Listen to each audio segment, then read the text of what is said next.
And the key to it, honestly, the key to it is just like how I say with hard flips. It's to scoop it towards this wheel. Scoop your big toe towards this wheel. And this front foot, it doesn't do anything. And that's where I went wrong with this trick tip. And I'm here 10 years later to give you guys the full secret to this trick, because I gave you guys a major tip in the past video I did, which I will explain again in this video. But I forgot to give you guys one of the most simple but effective tips to do with your front foot. And it really does matter, but I will explain that at the end of this video, because I want to talk about other things that really matter with this trick. And you guys have to watch the whole video, because each thing I'm talking about does matter if you want to get this trick on lock, or at least have it better. I don't care if this sounds cocky, but I am the best when it comes to frontside 360 shove-its, at least when it comes to flat ground. I mean, I think I still hold the record to the most front 3 shoves on flat in 60 seconds.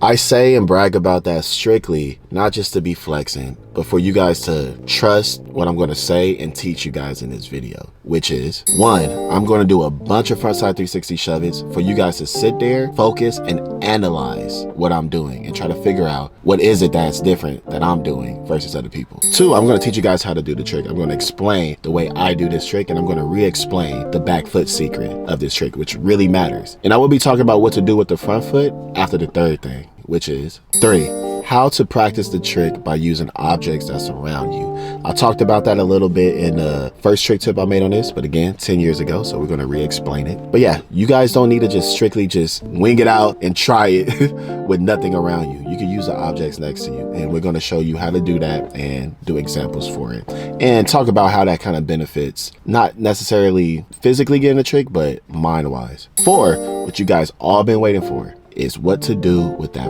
front foot. And I want to apologize after 10 years of just saying that the front foot doesn't do nothing. It actually does, and it is a big part of getting this trick. So for the people who watched that trick tip and actually learned how to do front 3 shoves, and I didn't tell you what to do with the front foot, you guys are a natural. But here's an updated version. Let's get the video started. I'm about to do a bunch of front 3 shoves for you guys. So I need you guys to get ready, focus, and analyze, because this is your homework right now. Try to figure out what I am doing that's different before I start explaining to you guys what I'm doing. Let's get it started.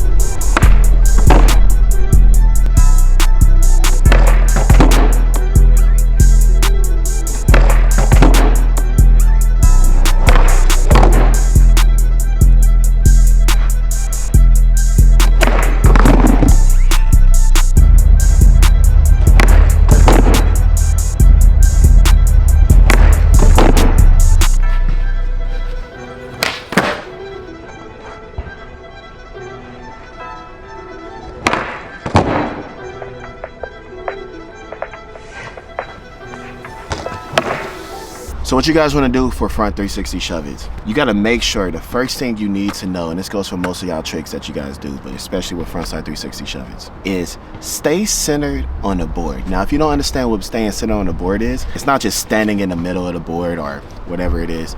You got to think. A lot of you guys are leaning forward too much, leaning back too much, leaning sideways this way too much, or sideways that way too much. Your body isn't centered on top of it. Now, it's okay if your chest or something is a little over it, because you know, we have a head, it's going to look over a little bit, but your main majority of the body needs to feel correct and centered on top of the board. That's going to help you land a trick and prevent it from flipping. Now, let's talk about what I talked about in the last video. That was the main thing and the secret to this trick, and that's the back foot. Now with the back foot, you want to think big toe, and the bolt right here, the left bottom bolt and the left bottom wheel. Now you have your big toe right here in the pocket, and I'm gonna explain why. I see a lot of people when I do this trick on them in a game of skate, they like to put their toes or their foot right here on the edge of the board. And it might seem like that's what you're supposed to do to get a good pop, but it's not. The pop is not the secret to this trick, because when you pop right here, you're really popping and it's going forward. And a lot of people land it like that, but then they end up slipping out. And that's always their biggest problem. Especially like people who are advanced skaters and whatnot, they always get close and slip out because of that reason. They have it right here. Now, it might sound weird. How am I supposed to pop and scoop with the pocket right here? That's a weird way to skate. And don't get me wrong, I've gotten teased a lot for skating like that, but when it comes to this trick, it really, really, really matters. Now, you pitch your foot right here because of your big toe. And you know the balls of your foot, if that's how you say it, not the bottom of your foot, but like right here where you can kind of stand on your tippy toes. You got to be on that a little bit, but not too much. But your main focus is on it like that, where it's like this, not like flat. And then with your big toe, you want to scoop it with the bottom of your foot, the balls of your foot. Scoop that, but your big toe goes towards the left bottom hardware, the bolt, and diagonally to the wheels of the bottom. You scoop that and it will stay under you, and you just jump up and make sure you stay centered. You jump up, boom, and you will land on top of it. It will do a perfect scoop. Now, the front foot, I said in the last trick tip that helped a lot of people, I said it does nothing, actually does something. And I'm gonna tell you guys after, I'll show you guys how to do this at the park without actually committing to it straight from flat. We can use obstacles, and that does help. I know that seems like some little kid stuff, but it actually matters, and you're gonna have to suck it up and look a little dumb right now, and we're gonna use this wall as an example. All right, so I'm just gonna do a bunch from the wall just so you guys can see how it helps. It's kind of self-explanatory on how to do it. Just grab on an obstacle. It doesn't need to be a wall. It could be anything. Just grab something that helps give you leverage to just form the trick. So let's just do a bunch of those right now. I'm not gonna land them. I'm just gonna kick them out right now, and maybe I'll try to land one afterwards. Now, one thing I wanted to say about holding on to something and forming the trick, it isn't really about forming the trick perfectly. As you could tell, I'm not even forming it perfectly, and I already know how to do this trick. But for you guys, the reason for this and what helps by doing this, it helps you focus on that pinpoint when it comes to the scoop. Like I told you guys about the big toe, scooping towards that left bottom bolt and going diagonal towards that left bottom wheel. It helps you focus on that and get the muscle memory to keep doing that. So it seems like a little pointless and maybe childish, but it's super, super important to do anything you can to get that little pinpoint with your big toe. Now, if you notice, it's kind of flipping. And that's proof that being too much over it and not being centered is making it flip. But for the sake of just trying to get the scoop to spin around, this is what we're doing with the wall. But that's just proof. When you stay over it, it prevents that from flipping. Now let's just try to land it with the wall.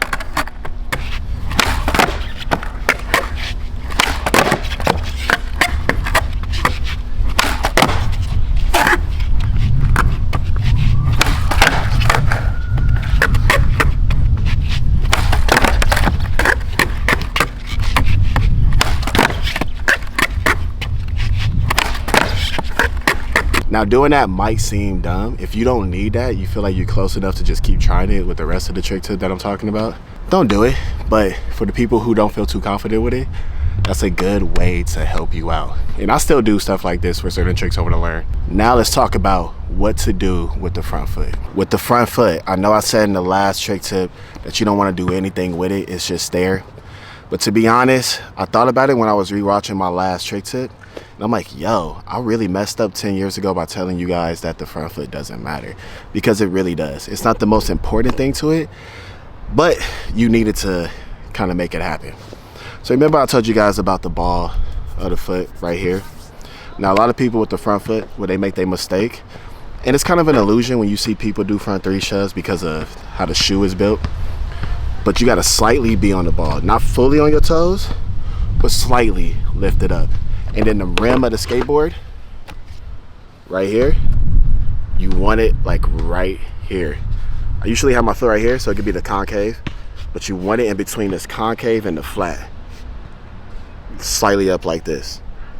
And then honestly, that helps with being in the center of the board. I know it's simple. I know it's not like the craziest, oh my God, secret trick tip, but it really does work. When you combine that with the back foot secret, you have it on lock. Remember, slightly up and focus on the palm of your foot. That matters. And then when you scoop it and jump, it gives you the power to lift up enough without making the board flip or whatever just go wrong, if that makes sense. It really helps a lot, and that's what you do with the front foot. I know I told you guys don't do anything with it, but that's just a bunch of baloney because you kind of got to do something with the foot. It's on the skateboard. I don't know why I said that to you guys last time. Wasn't thinking. I kind of rushed that trick tip, but it still helped people. Remember, you keep it on the palm, the ball of your foot, and that will help you guys. One thing you guys got to remember when learning any trick is everybody's different when it comes to the time frame of landing a trick. It can happen in a few tries. It could take a couple days. It could take weeks. It could take months. But as long as you're practicing it every day, once you get it and once you get it on lock, it doesn't matter how long it took you to get there, you can still be better than a person who learned it in like 2 days or even 2 seconds. Because that constant pushing yourself and trying over and over is more valuable than landing it first try. I know it sounds crazy, but it's true. And we got to start treating ourselves like athletes, bro. Skateboarding is crazier than most sports. We're jumping off, we're doing some impossible stuff, and we don't treat ourselves like athletes, meaning they go out every day and like practice for hours and hours. They don't just say, hey, let's just go have fun and whoop-de-doo, whatever happens, happens. No, if you really want to learn a trick, you got to go out there and be like, look, I am going to get at least close to this 5 times today, 50 times today, or I'm going to land it 5 times today, 50 times a day, going this fast, going this slow. You got to give yourself little goals. That's what I was doing when I was younger, and I got a lot of tricks, especially flat ground, because of that. You have to treat it like that. And don't get discouraged. It's okay to get mad sometimes here and there, but come right back to it. If it's the next day, whatever, but you got to have in your head, I'm going to do it this many times. And if you can't land it yet, I'm going to get this close to it this many times in a day or every day, whatever it is. The perfect example for that for me, and I would never forget this, is half cab no size 270 out. That trick was so impossible to me. Like, I couldn't do it at all. I was like, I would never be able to learn this trick. It was one of those. And I believe in myself. But that trick, I was like, I can't do it. But I kept doing it over and over, trying and forcing myself. And I would land it and still be like, I can't do this trick. It's so hard. But I told myself one day, I was like, I'm coming to the skate park. I'm doing it 100 times. I'm not over exaggerating. I'm doing this shit 100 times. Next day, doing it 100 times. And then that trick is nothing to me now. It's like built in my head. So that's what you have to do with any trick. And again, if you can't land it yet, set little goals. Like, I'm going to at least get 1 foot on it every day. Or I'm going to land on top of it every day until you get it. And then, obviously, land it over and over when you got it. 111, if you guys want more videos like this, I'll do it. Where I'm showing you guys tricks I could do and give you guys the secrets to it as an updated version of myself. Because I made a lot of trick tips when I was younger. So comment below what trick you want me to do next. And as I'm getting back into the skating and unlocking my old skills, I would like to try to teach you guys too. And show you guys the real way of doing stuff. I'm not the whole show off way where it's just like, oh, I could do a trick like this. This is how you do it. No, I really want to teach you guys how to practice and get this stuff. 111, like and subscribe. Peace.